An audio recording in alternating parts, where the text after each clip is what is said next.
Today's show is brought to you by Audible. Audible is offering our listeners a free audiobook with a 30-day trial membership. Just go to audibletrial.com/INTB and browse the unmatched selection of audio programs. Download a title free and start listening. It's easy. Go to audibletrial.com/INTB. Honestly, they're not that bad.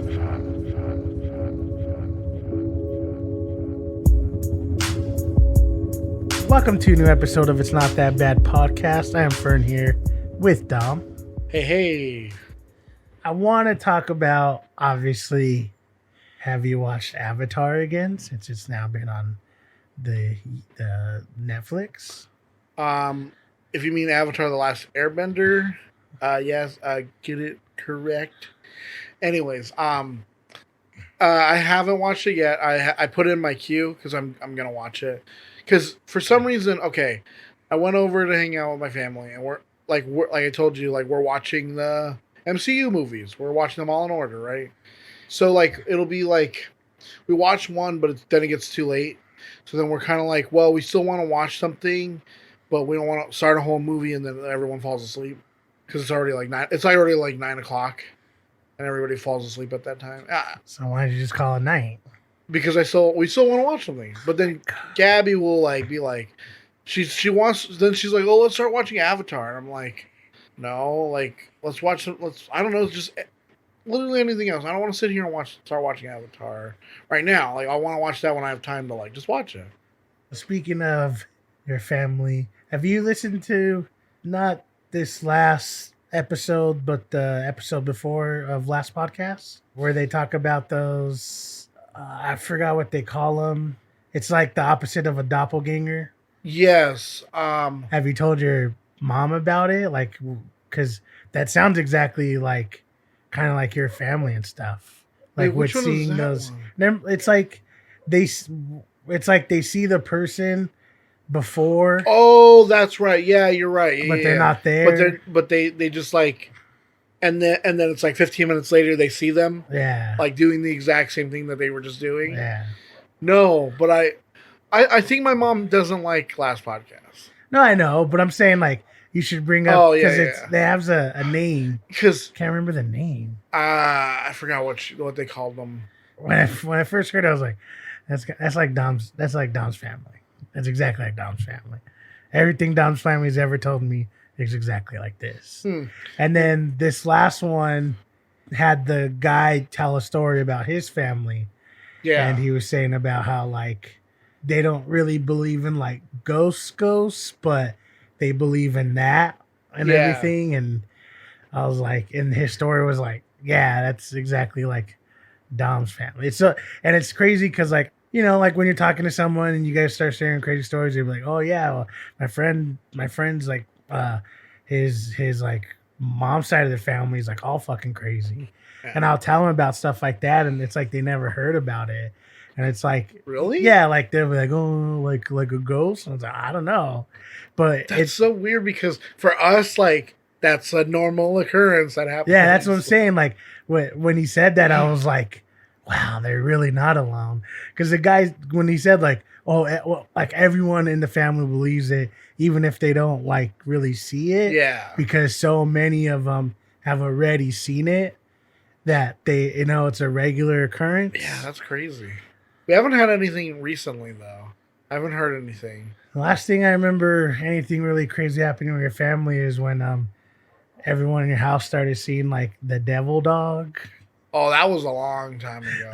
No. I think that was the last time I remember anything like actually happening. Yeah, that was crazy. I did start watching Clone Wars because I've never watched, or I haven't watched all the way through. But I started watching it because I found out from my sister that I guess the episodes that were released, the release order isn't chronological. So I've been watching it chronologically, and I was like, man, this sucks because there's some episodes that are in like season 3 that take place before like stuff in season 1 that it's like, man, that would suck for people who like actually watched it like as it was airing, because there's all this stuff that like you're like, wait, no, I already know those guys. Like, how come I'm watching an episode where didn't that already happen? Yeah. Like, didn't we already see that? And then there's like an episode. There's like a couple episodes in season. There's one in season 1. It's episode 16, and then one in season 2 that take place before the movie. It's so weird because it's like, why would you release these ones that are set before the movie? Because the movie's the first thing that came out. Yeah. And then the show started. That happened with me when I was catching up on the Goldbergs, because my sister had it all recorded, and I was like, why not? You know? Yeah, I was kind of going through it, like, whatever.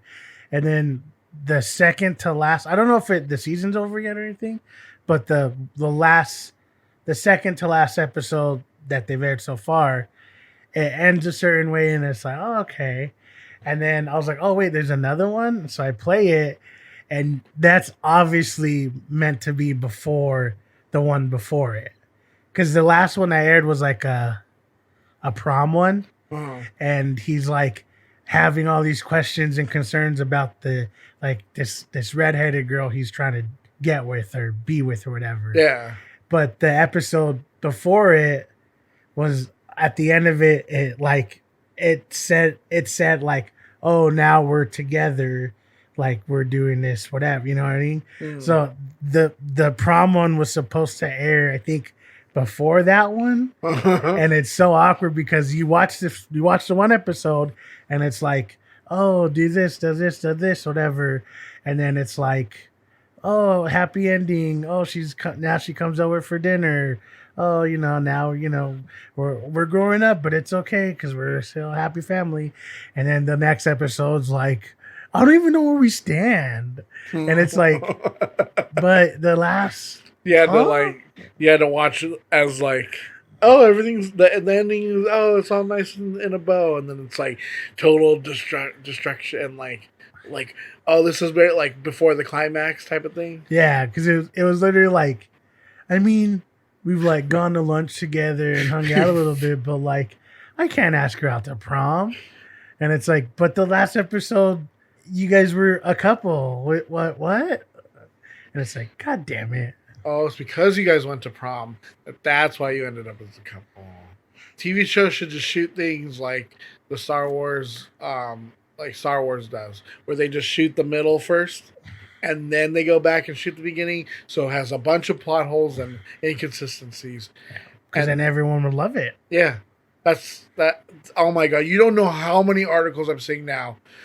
Did you know Revenge of the Sith is actually one of the best Star Wars movies? The original trilogy was actually probably the best. Here's why. Hey, so-and-so told me like the prequel trilogy is actually really good. So here's 5 reasons why it's actually really good. It's like, you can't do that. Because for so long you hated it. That's just what nerds do. Now all of a sudden, so that's why it's like, I can't wait till we're like 10 years from now. Because then everyone's going to love the sequel trilogy. Yeah. No matter how much they say, no, I'm never going to like this new trilogy. We're going to be 10 years from now. Yeah, I told you, there's already going to be those articles of like, well, you got to give it up for the last trilogy because 7 through 9, like at least they stuck with like some of the original themes, and like they still had like Luke and Leia and Han and stuff, and like just like their hero's journey, it has to come to an end. So it made sense why they all died and blah blah blah. And when you look at it as a whole, it's actually like really good storytelling compared to, like I already know that's gonna come out. You could fucking save this goddamn thing right in your little phone and be like, hey, notification in 10 years, re-listen to this episode, because that's going to become fucking true. I already know it. Like we've seen it with the original or with the prequel. We said a million times over, yeah, it's not great, but it's our trilogy. Like that's what we grew up with. We were kids going into teens when this was a thing. Rewatching them, I was like, I used to defend Attack of the Clones. Well, I didn't really like Attack of the Clones. Then I started defending it because I started looking at it a different way. But then I rewatched it again, and I was like, yeah, I think Phantom Menace is a little bit better. Yeah, definitely. Phantom Menace feels like a Star Wars movie. Mm-hmm. Attack of the Clones feels like there's a movie with Star Wars people in it. Yeah.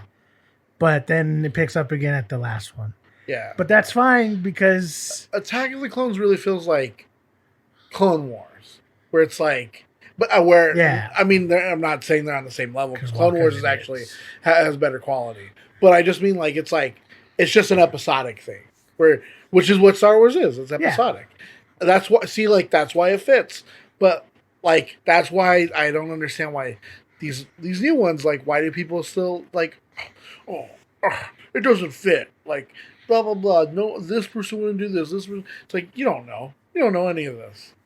Nerds are nerds, and they're always gonna be nerds. Yep, nerds are the worst.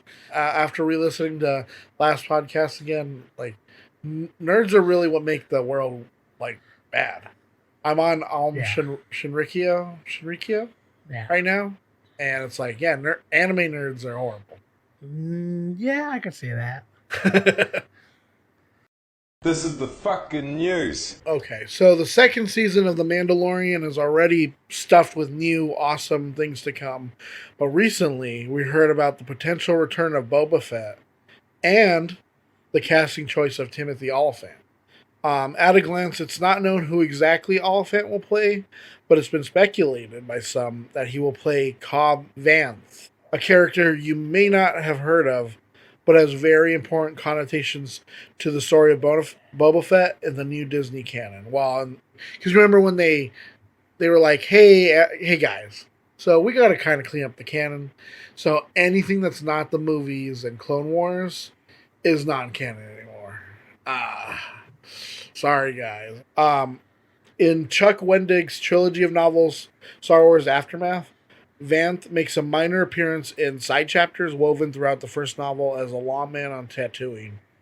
Vanth, a former human slave who freed himself, procures a set of acid-stained Beskar armor from a group of Jawas that is heavily implied to be Boba Fett's.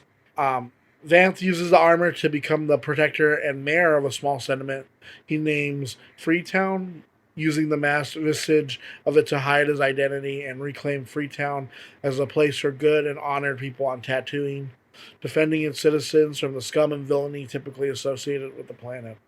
However, it was also reported that Tamura Morrison, who played Jango Fett and the clone troopers of the Grand Army of the Republic in the Star Wars prequel, would be donning the armor of his clone son in the season as well, and specifically noted that he would play Boba, which raises plenty of interesting questions. Will Morrison actually be playing Fett? Or will Morrison be playing Fett in flashbacks? Or will Olyphant be playing a different character? Shut up, nerds. God. Why can't you just get what you get and enjoy it? What are you going to be like, let's try to figure out a million different reasons why this is blah, blah, blah. Oh, this is blah, blah, blah. It's like, shut the fuck up. God. Just be happy. I know, just be happy that, like, you're getting Boba Fett in some capacity, right? You're getting, what's her name? Ahsoka is coming back. Timothy Olyphant's going to be in it. Other stuff. So it's like, come on, chill out. Yeah. Like, why can't they just wait till it, like, comes out, right? I don't understand why people need, like, the surprises, like, spoiled, right? It's like just the idea of him signing on to the show, that's it. That's all you need to hear. You don't have to talk about, like, well, let's dig real deep into this. It's like, just let it be. Just be excited for when it comes on. Like the Darksaber.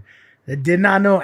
No one said shit about that the whole season. And then here I am at 1 o'clock in the morning waiting for it to come on. And I'm like, what? Like, it was shell shocked that I literally took 2 seconds to be like, that's not, is it? No.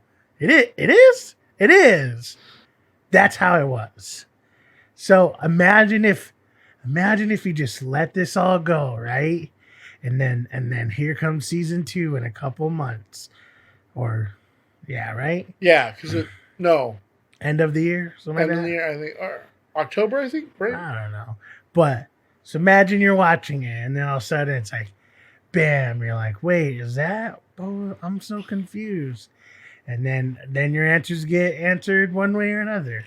But it is cool because it is tight. Like what we always talked about with Disney, and how I feel like what we said just not that long ago. In the future, people are going to be like, wow, they did a really good job doing that. Is they're tying in everything that happened before to make George Lucas's mess fit. So like the fact that they're getting the same guy, the character, and bring him in here, because we know that he was the blueprint for what we know as like the clones and stuff. Right. And we know that a few clones did survive for a long time. And if you watch this last season of Clone Wars, they still keep in canon with what is Order 66, but they skew it a little bit to make it fit, to tell the story that needs to be told, and maybe this ties into it too. Maybe. And it just, and like shit like that just goes to show you that like Disney has the shit on lock. It doesn't matter how much you hate someone for, oh, why did you do this? How come my character, whatever? It's like, shut the fuck up. They're the only one actually taking the time to be like, how can we fit this all together and like, make it make sense? And George Lucas is like, well, actually, I think what you should do is you should do this and forget about that. And like, how did you get in here? Yeah, who let you in? Anyways, so Justin Roiland, the co-creator of Rick and Morty, has recently said he has an idea about how to fix the show's 5th season and change television. Roiland stated, I've been saying we should drop an episode each month. Just make it a big event. Like the idea of thinking outside the box with how any show is delivered to the masses. If you do one a month, the show is alive the whole year, and you're still buying us all the time we need to make them as good as they need to be. I'm not saying that's ever going to happen, but I have brought that idea up in the past, and just goes to the point that I have no idea what the plan is for season 5. I'm sure whatever it is will be the right decision.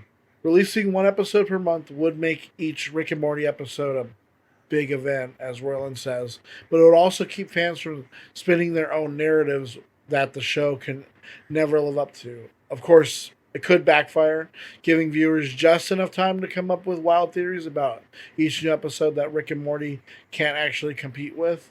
But the excitement for each new episode would likely balance out the disappointment of unfulfilled fan theories. Because I guess that's something that they're dealing with right now, is like, because they spend because I guess season 4 was split into like 2 parts. Yeah. Because the animation time, I guess, is too long for them, or for the process is. South Park can turn this around in like a week. Yeah, but animation is completely different. I know.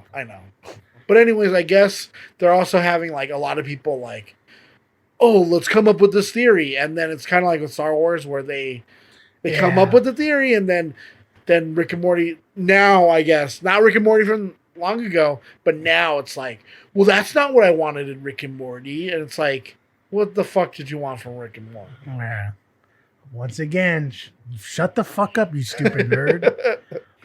Seriously, fan theories were like a season 1 thing, and it was fun. It was quirky. Like, oh, maybe that's that. Oh, we don't know. But the fact that they've been trying to do that still, it's like, the fuck? Like, just leave it alone. Like, this isn't one that you need it for, because the show sets it up. It's like, hey, we could do a lot with this show.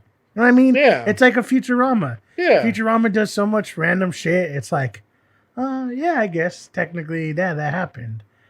But the whole dropping an episode a month, I don't think that's that crazy of an idea. Especially because I think we talked about with the idea of like streaming and what is considered like a TV show now, and like how we do TV shows and all this stuff. I mean, I don't know how many times like I've recorded something on my DVR and then I completely fucking forget about it. And it's like, oh shit, I missed this show for 3 episodes.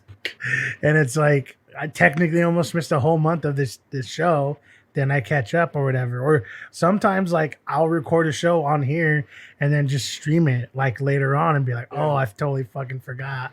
Yeah, I did. So it's like the way that we intake media anyways is different. And that would be interesting to know that, let's say there's 10 episodes, right? So bam, you get one and then they're like, oh, okay, cool. And then you get another, then you get another. It's like that might be an interesting take how they do that. The fact that it'd be like a month every episode, it could be totally fine or people could be upset. I think if you did it balanced, like a right balance of like that, like in the episode and like time wise for the episode, like if it was like a half-hour show, I think it wouldn't work. Yeah, if it was a like half-hour worth of content, so the show itself ran like 45 minutes, 50 minutes, yeah, I would get that because you're getting longer than the episode you get now, right? And it's not too far off from what, you want to get anyways. But having like a almost hour runtime, I think that would be really sick to get like a 40-minute Rick and Morty episode. That's pretty cool. Basically, like it's like that's why he like calls like it's a big event. Like you zhuzh it up a little bit. Yeah, but if it's just a regular episode, I mean, people are still gonna watch it, but I don't think it's gonna be as magnificent as he thinks it is gonna be. His head. I think he just feels like it could push the idea of having something like this become normal, which I mean, I'm totally for. Like we talked about it many a times, that like stuff like this would totally make sense. One thing I that hit me today was that there's some reality TV or like game show, reality, whatever shows that they do like 2 seasons like every year, like almost back to back. Like they have a couple of months off, then come back, right? But it's faster than like a normal television would. Like if the Goldbergs are to end now, they wouldn't come back till like the fall, right? Or well, who knows now? But you know what I mean. Yeah. So there's a long period, but like The Voice, is that what it's called? Yeah, The Voice, like something like that. They can end now, and then like 2-3 months from now, there's another one. It's like, didn't it just end? Like, that's what I always think too. I'm always like, didn't this just end? Like everything just seems so fast. So having a show like this wouldn't be that far-fetched. I think also too, in one of the articles I was reading, it was kind of like this, like his like to combat like the idea of binging, like binge watching, like to kind of like go against that. But then someone brought up like, yeah, but you guys also brought out, what was it, Solar Opposites is their new show, and that released all at once, all 8 episodes, and they encouraged everyone to binge watch it. So it's like, no, like, but why don't you just shut the hell up so Dan Harmon can give me a Community movie, okay? Yeah, let him make a Community movie and 3 more. You know what? 10 more seasons. Honestly, I'd watch Community for 10 more seasons. So a new, supposedly reliable rumor says that Wolverine, the X-Men, and even the Fantastic Four might be integrated into the Marvel Cinematic Universe by crossing over from an alternate, bizarro dimension. According to a leaker of Movie Info, Roger Wardell, the new version of the MCU's Fantastic Four and X-Men will come from a different dimension than all the current movie Avengers. John Krasinski and Giancarlo Esposito are going to be taking big roles. Most folks think that Krasinski will be playing the leader of the Fantastic Four, Reed Richards. Meanwhile, some folks are saying Giancarlo Esposito will be playing a new version of Magneto. Now, opposite that news, did you see that Rob Liefeld from Deadpool just recently he was saying how you're never going to see X-Men, Deadpool, or any of that ever in the MCU. It's a break in case emergency button that they're keeping. They're never going to bring them into the MCU, or ever into the MCU. That the only way they do it is for like in case like somehow like the Marvel started like tanking, and then that was their way of bringing something in to like inject it with something new, and you're never gonna see them. And I was sitting there thinking, because there was that report, or this report that I talked about, and then him talking about that. I think he's upset because I think Disney, either if they do another Deadpool, it probably isn't going to be rated R. But also I think they kind of told him like, hey, if we do another one, we want to incorporate it into the MCU. And I don't think he wants to. You kind of get that from what I read. I kind of get that from that. And a lot of people are like buying what he's saying, but it's like, yeah, sure, he's a director from Fox from before, but he doesn't speak for like Disney or something. You know what I mean? Like he could have. Well, he makes it seem like that's so far fetched, but it's like X-Men is probably the biggest thing that Marvel could have gotten. Yeah. Like out of everything that they acquired and whatever, if they had a chance to have the X-Men in the MCU early on, they totally would have done it. Oh yeah. Like straight up. That would have took over the everything. The whole reason they did Inhumans was because they couldn't have X-Men. Yeah. So that's stupid. Yeah, it sounds a little bit bitter, but I mean, to be honest, I don't expect the X-Men and all them to come in like this next movie or anything. No. But we know we're gonna get it. Yeah. I don't know when. Who knows when? But we're gonna get them. Like saying that just sounds so. How do I say this politely? Fucking stupid.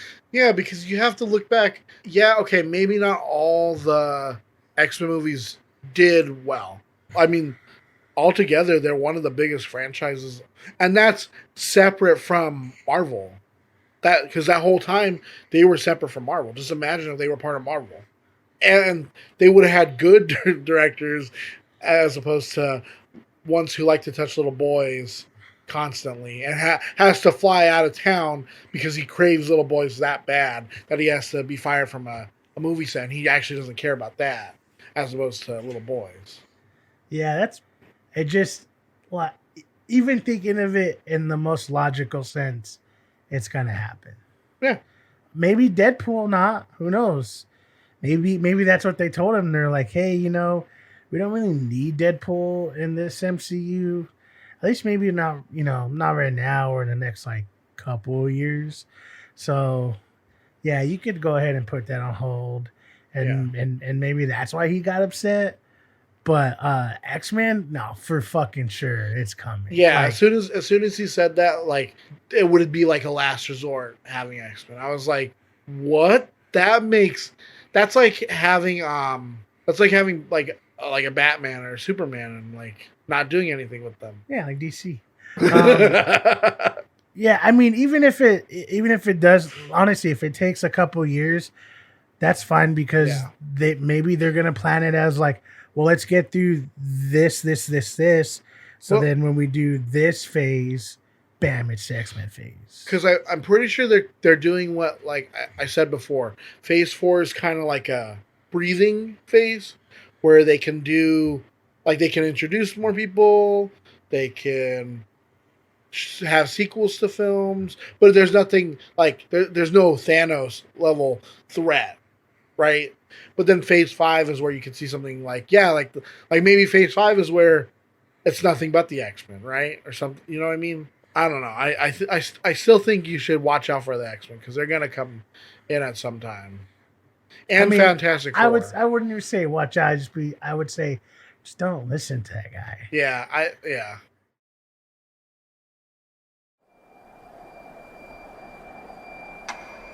So, how would you feel about going to the mountains for Christmas with Grace? She really wants to get to know you guys.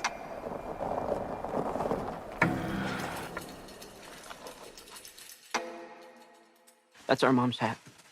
Oh, I'm sorry. You okay? I don't want to leave you here with the kids if you're not feeling up to it. I'm feeling fine. It was my idea, and it took a couple days. I can do a couple days. Okay, guys, I'm off. Have fun. What is that? It's Christ. Everyone committed suicide except for her. Repent, and you will find salvation. Guys! Things are very uncomfortable between us, and we're stuck in a house together. What is this? The power's out. Where are my things? It makes no sense. What? I heard something. Repent. Repent your sins.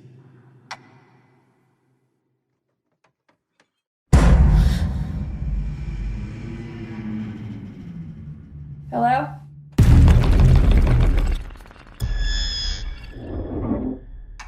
Did you do that? We didn't do anything. We're leaving. What are you talking about? Look outside. We're stuck here. Please help me.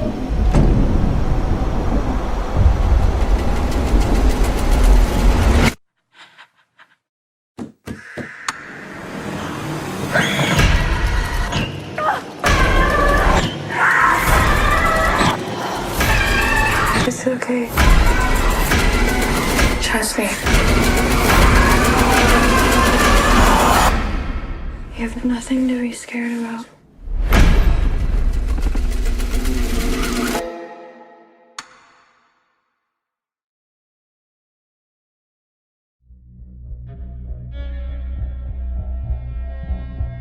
The Lodge is a 2019 psychological horror film directed by Veronica Franz and Severin Fiala. Laura Hall, played by Alicia Silverstone, separated from her husband Richard, played by Richard Armitage, commits suicide after Richard informs her he plans to marry Grace Marshall, played by Riley Keough, a woman he met while researching a book about an extremist cult. Grace was the sole survivor of their mass suicide, led by her father. Laura's death devastates her and Richard's children, teenage Aiden, played by Jaden Martell, and young Mia, played by Leah McHugh. 6 months later, Richard announces that they will spend Christmas with Grace at the family's remote Massachusetts lodge to get to know her. Aiden and Mia uncover Grace's past, including video footage of the cult, showing the deceased followers draped in silk with duct tape across their mouth reading sin. At the lodge, the children act hostile towards Grace and refuse efforts to bond with her, even after Richard departs back to the city for a work obligation. Grace's unease is compounded by the abundance of Catholic iconography in the cabin, which causes her to have nightmares about her father. After being reprimanded for watching her shower, Aiden prepares Grace a cup of cocoa. In the morning, Grace awakens to discover that her belongings, including her clothing, psychiatric medication, and pet dog, are missing, as well as all the food and Christmas decorations. The generator has gone out, leaving all of their cell phones dead. Grace suspects the children have pranked her, but finds their belongings missing as well. She notices the clocks have advanced to January 9th. Aiden tells Grace he dreamed the gas heater malfunctioned, and they all suffocated, and expresses fear that they may be in the afterlife. Over the next several days, Grace, succumbing to anxiety, medication withdrawal, hunger, and cold, begins sleepwalking, and is tormented by disturbing visions and dreams, including the recurrent voice of her father sermonizing. She attempts to walk to the nearest town, discovering a cross-shaped cabin where she sees her father beckoning to her. She eventually travels in a circle, taking her back to the lodge. Buried in the snow, she discovers a photo of Aiden and Mia in a memorial frame, and inside finds the children praying over a newspaper article detailing the deaths of all three from carbon monoxide poisoning on December 22nd. Aiden insists they are in purgatory and hangs himself in the attic as proof that they are dead, only to inexplicably survive. Grace suffers a nervous breakdown, which intensifies when she finds her dog frozen to death outside. She enters a catatonic state on the porch. Worried she might die of exposure, the children finally admit that they have been gaslighting her the entire time, having drugged her, hidden their possessions in a crawlspace, faked the hanging, and played recordings of her father's sermons via a wireless speaker. With their own phones dead at last, the children unsuccessfully attempt to start the generator and bring Grace her medication, but find her convinced that they are in purgatory and must do penance to ascend to heaven. That night, the children witness Grace self-flagellating by burning herself on the hearth. They hide in the attic, but Grace confronts them in the morning, insisting they must sacrifice something for the Lord. Richard returns to discover an inconsolable Grace brandishing his pistol. In an attempt to prove her belief that they are in purgatory, she fires the gun at him, killing him. Aiden and Mia attempt to flee in the car, but get stuck in the snow. Grace forces the children back into the lodge, where she seats them at the dinner table with their father's corpse and sings, "Nearer, my God, to thee." She affixes duct tape reading "Sin" to each of their mouths before contemplating the gun.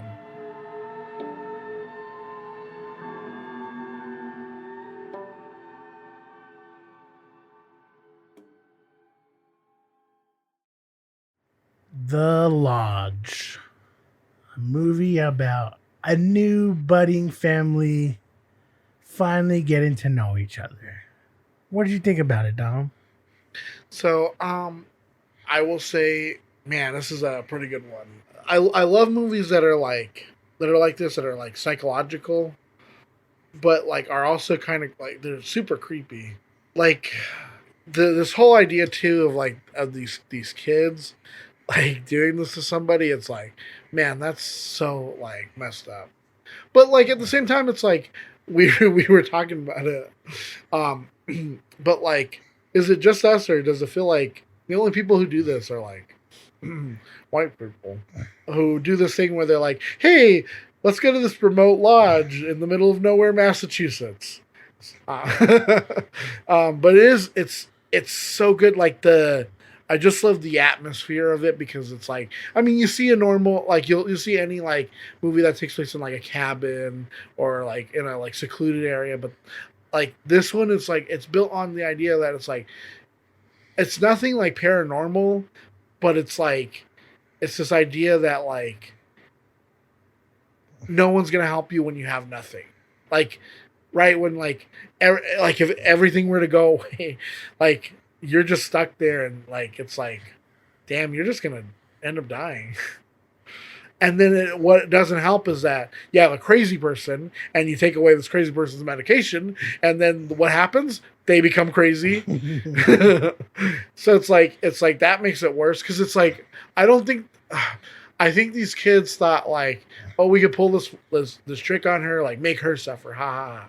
But I don't think they thought through the logistics of having someone who like takes medication and like needs because they're dumb medication. Kids. I think they thought they were gonna make her cry. Yeah. And she was gonna want to break up with her dad. Yeah. But they're spoiled white kids who don't know anything. Yeah, their mom about their own, don't know anything outside of their own personal suffering. Yeah, their mom always chews their food for them and spits it back up in there. She calls it birding. Disgusting. Why is she disgusting? I think this movie does that stuff really well, where it teeters on. I mean, it is a straight up horror film, but it teeters on like this plane of is this emotional or is this supernatural? Yeah. And honestly, I didn't know what to think. I wanted to say it was supernatural because it felt like it was. Yeah. But as it was going on, she started to feel more, because the beginning of the movie, they make it like this whole mystery of who she is, and you don't see her and all this stuff, right? Yeah. Then they bring in the human aspect of where she turns around and she's automatically shunned and they don't give a shit. And you're just like, okay, like that makes sense, right? Like look at what they've been through. And the movie does really well is it shifts that like feeling or the view that you have of who's who and what's what. It shifts that really well from thinking obviously the kids are good, the girl's bad, to the girl is suffering and the kids are horrible. I love that because yeah, you're right. Like it does it subtly, but it's when they get to the lodge, right? Everything suddenly is from her point of view instead of because the whole beginning was the point of view of the kids, like what the kids were doing, and then like the mom kills herself, and then now it's like, hey, you know, there's this other person who she went through like some shit too. Like it's just, I think it's so well done because like you're right. Like you don't understand if it's because like there's a part where they look outside and there's all the snow angels, and it's like, see, is that supernatural? Because there's the painting too that she keeps, and you keep thinking like, is it something with the mom? Like, because like with the cross, remember, he's like, oh, that's what's her name's cross, and oh, that's the mom's hat, and like the painting, and she takes the painting down and stuff, and you think it's like all the supernatural, and it's like building this like, it's just like you're like, what the fuck is, and then like the repent or whatever on the mirror when she's taking a shower, or no, well, she's washing herself because they don't have any water. And then, but there's like I think it was when with the clocks when she's like, hey, Aiden, did you change the clocks? That's when I was like, wait, I think they're doing it. I don't know why it was like then. I was like, I'm pretty sure it has to be them.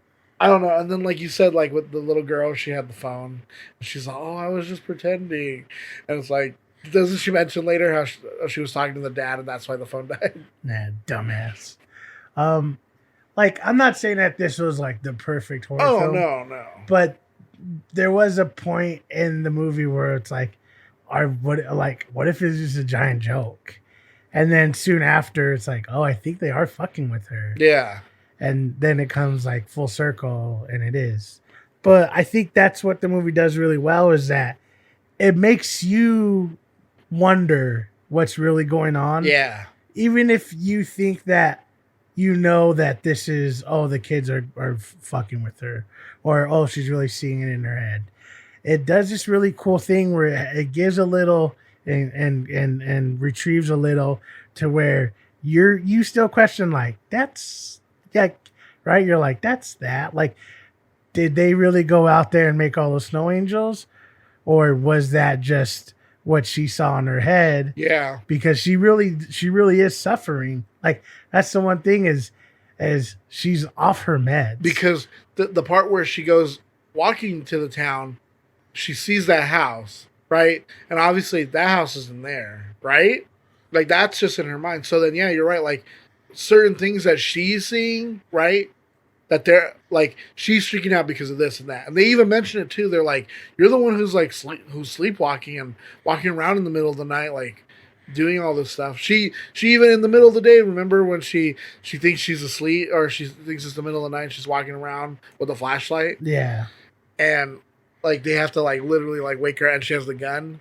It's like, wouldn't you at that point be like, hey, we're fucking with you. Here's your medication back.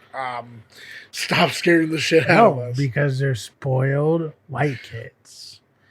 I don't know. I think that what it does really well is like you're trying to always figure out, well, who's to blame. Yeah. Because in the beginning, it's the father who you think is kind of like the dickhead because he's forcing these kids to spend time with this girl after their mom died because of he wanted a divorce. But in real life, you can't take blame for that. He wasn't happy. Whether or not he cheated on her, I don't know. But he wasn't happy. He left. And the mom was the one who she couldn't handle it and she killed herself. That's just life. Now, the kids, they could have seen it many different ways. Maybe they felt like it really was her fault that their mom died. Or maybe this was their way to try to get back at their dad. I don't know. But either way, they were only focusing on like them and themselves, right? And then in the story, you're seeing this girl, and in the beginning, she is painted very like mysterious. Yeah. So you think like, oh, she definitely has baggage, but just because she has baggage doesn't mean that she's horrible. Yeah. Like as we go on, and realize like, oh, this is actually really fucked up. Like when you look at it in a more human aspect, Yeah. it's this little girl who lived through this torture that everyone she knew died. She was the only person who lived, and now she has like physical, mental abuse because all she thinks about is like how, you know, all this stuff happened to her and she's a survivor. She's a survivor, this and that, whatever, right? So I think it does, like at the end, it does really well of like who's to blame.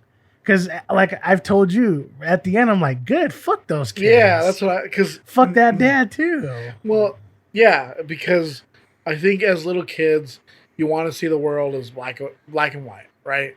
But then you learn, like, you grow up and you learn, like, things have explanations, though. Yeah, your dad's, he's so mean because he divorced your mom and you love your mom so much. But, like, what if your mom was a total bitch? And your dad was like, well, this girl, I really like her. And so then that's why he wants to marry her. And then you just want to like, well, I just want my mom back. I don't want her to be dead. And, hey, you know what we should do? Let's pull this prank. Yeah, I know she has a bunch of mental problems. And she, like, obviously, like, went through a lot of shit. We looked it up and we saw all the stuff she went through. And we could sit here and empathize with her. But instead, why don't we pull a prank? And that prank is we make her think she's dead. Also, did they mean to kill the dog on purpose? I don't think so. I think that's why they were like, holy shit. Like the little girl, because she was crying too, because she was like, I think they meant to put the dog out, but then I think they forgot about I don't know. Did they forget about the dog? I think the dog just ran off. Oh, really? At the last like few parts of it, it was frustrating because everyone was so stupid. Yeah. When you watch it, it's like you could tell that, and I think that this is good, and this is how people should watch movies, but they don't. Is you look at what the character's doing, and you say, "Oh, why don't they do this? Why don't they do that?" But it's not. That's not a plot hole or anything. No, I hate when all it people is say that it's a plot hole. it paints this tapestry of who these people are. Yeah. Because they're if it idiots. was me, we would have went through this a whole different way. We kept watching like, why did they do this? They should have done that. Why did they do this? Why did they do that? But instead, they stood there like frozen, not knowing what to do. And the dad, being like this, I don't know, hero-like person, was like, I'm okay. Instead, like, he should have fucking rushed the bitch and was like, give me that fucking gun. Yeah. Instead of like, oh, you try shooting me? Now there's no more bullets in there because that's how guns work.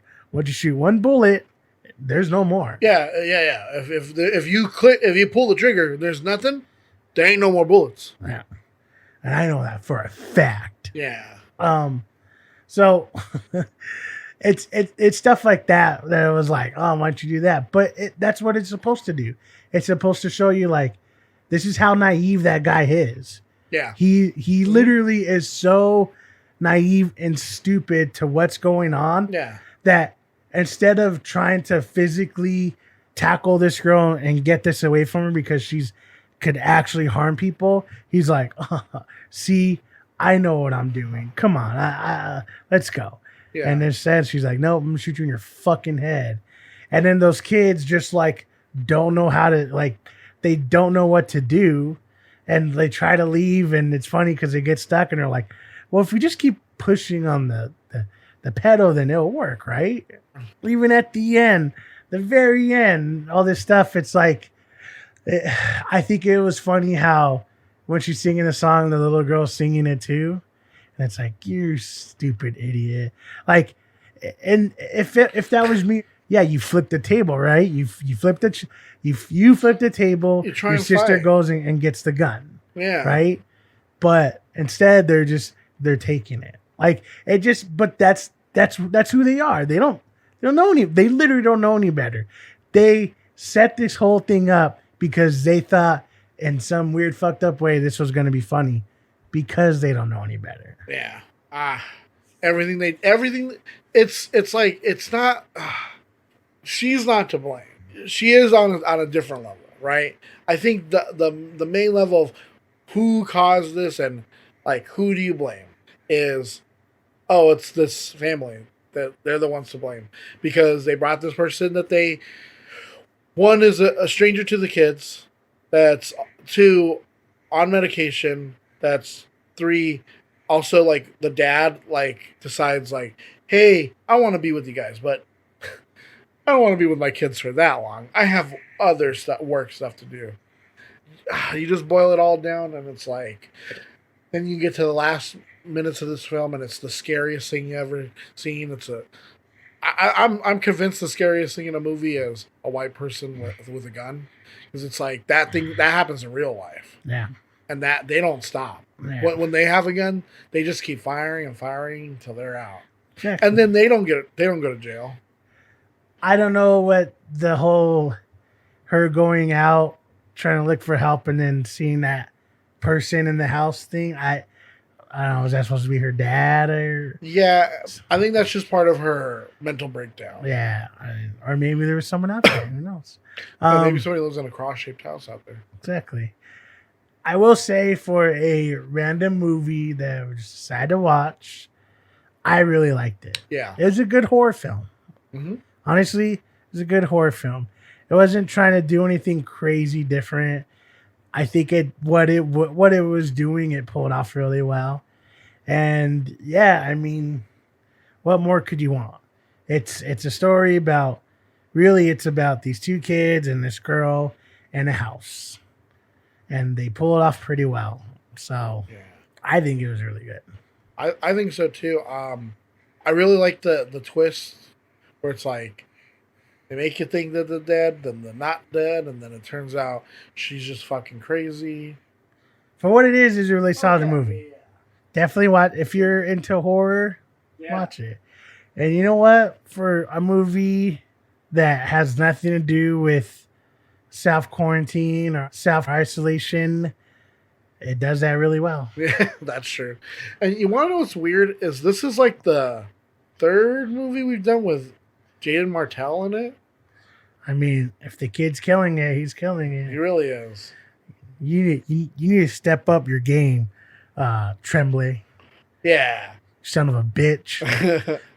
But honestly, go watch it. I think it's a really good movie. Mm-hmm. I really enjoyed it. Oh yeah, 100%. Good horror film, backed hard.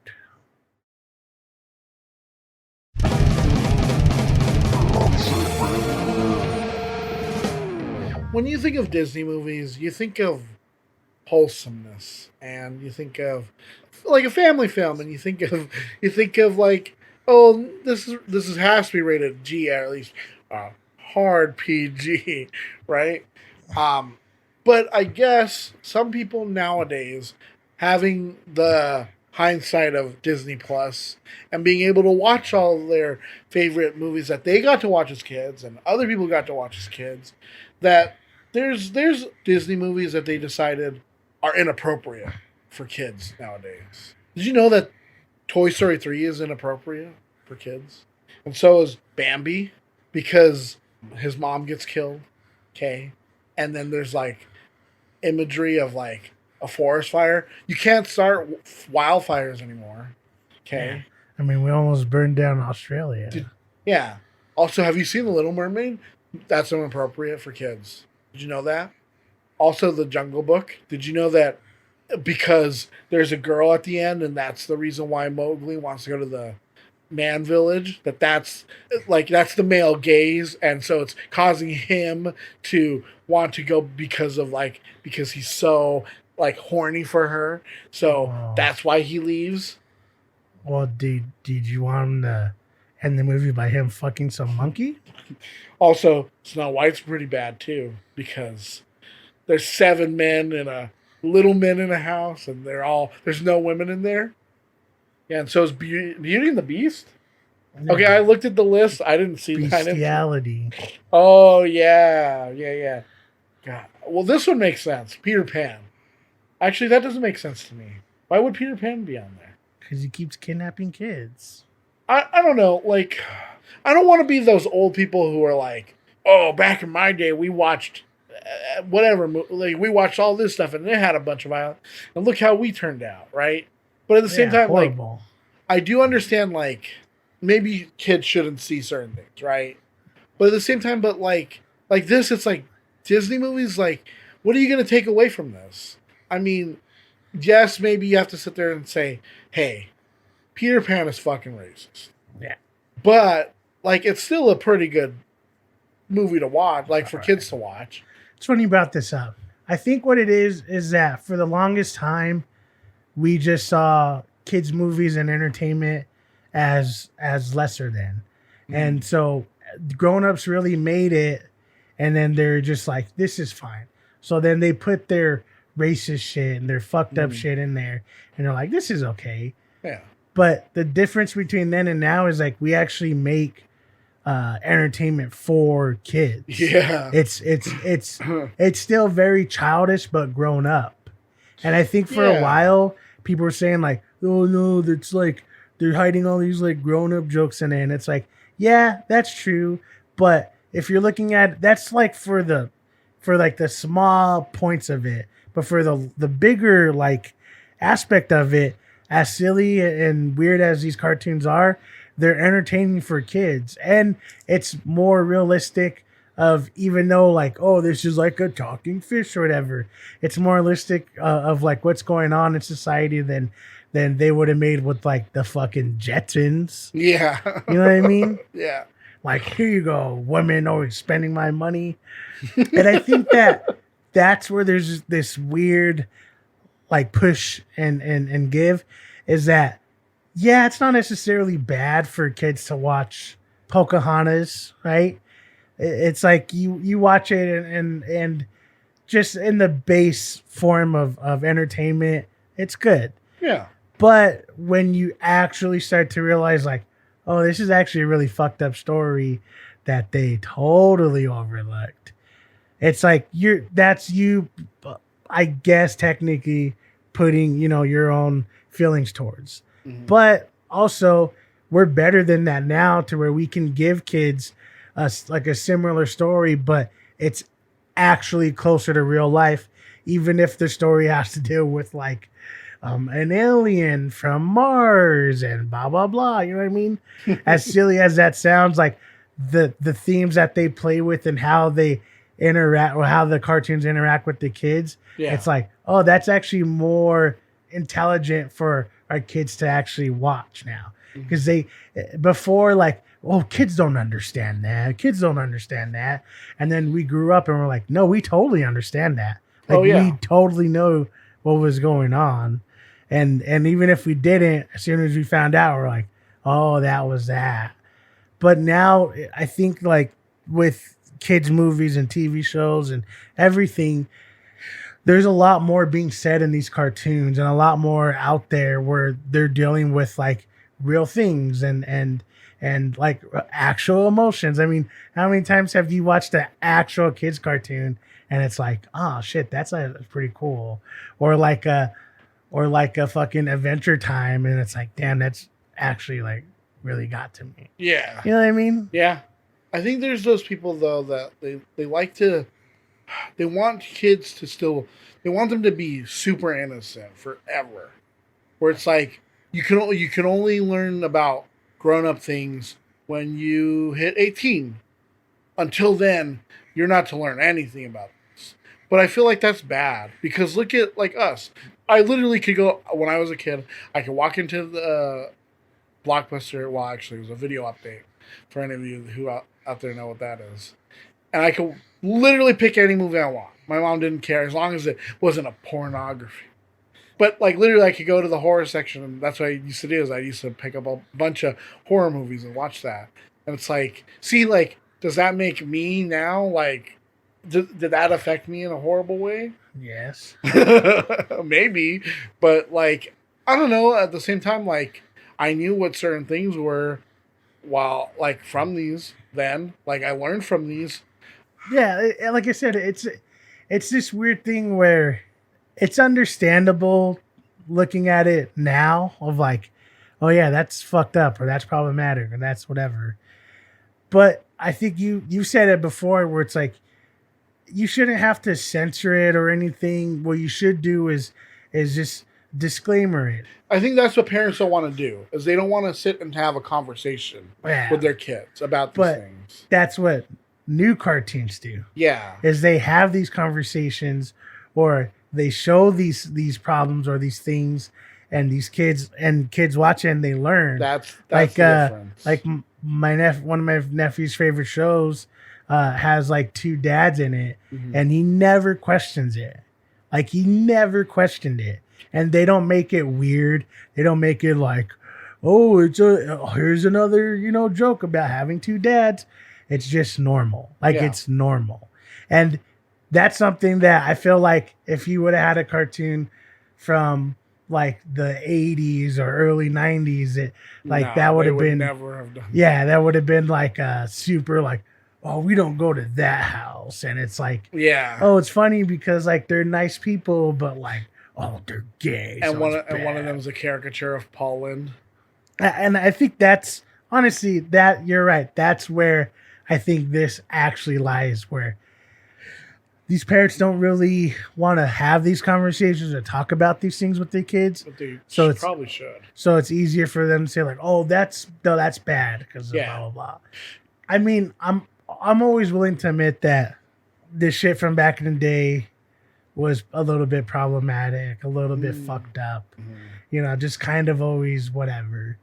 But the fact that this stuff is morphing into a normal now, where it's not like cartoons, the idea of death in a cartoon show can actually be like really played off real well, where they'll have a death in the cartoon and they actually talk about, what death is and what it means or what it could mean.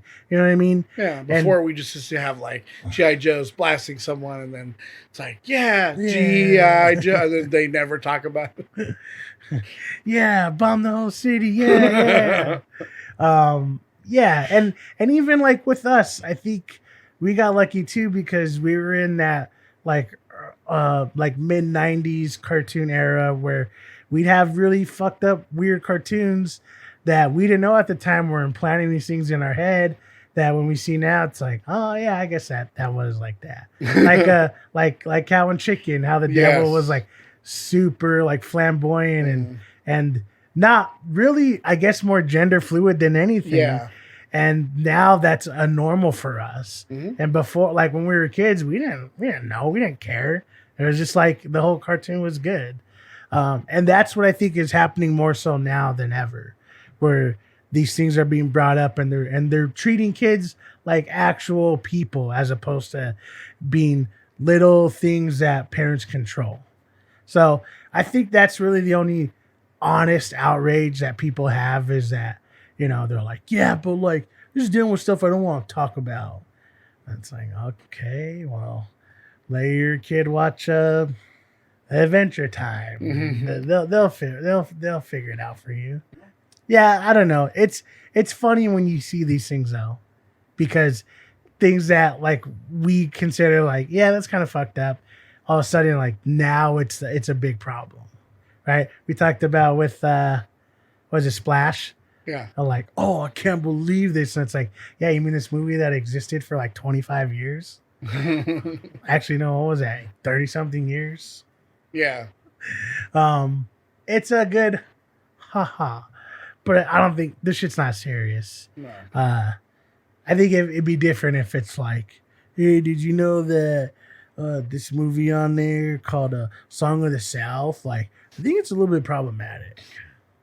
See, that would need a whole like video and before it, like explaining like, hey guys, we were pretty racist. We wanted to capitalize on the success on Gone with the Wind, and basically we wanted to make our own yada yada yada.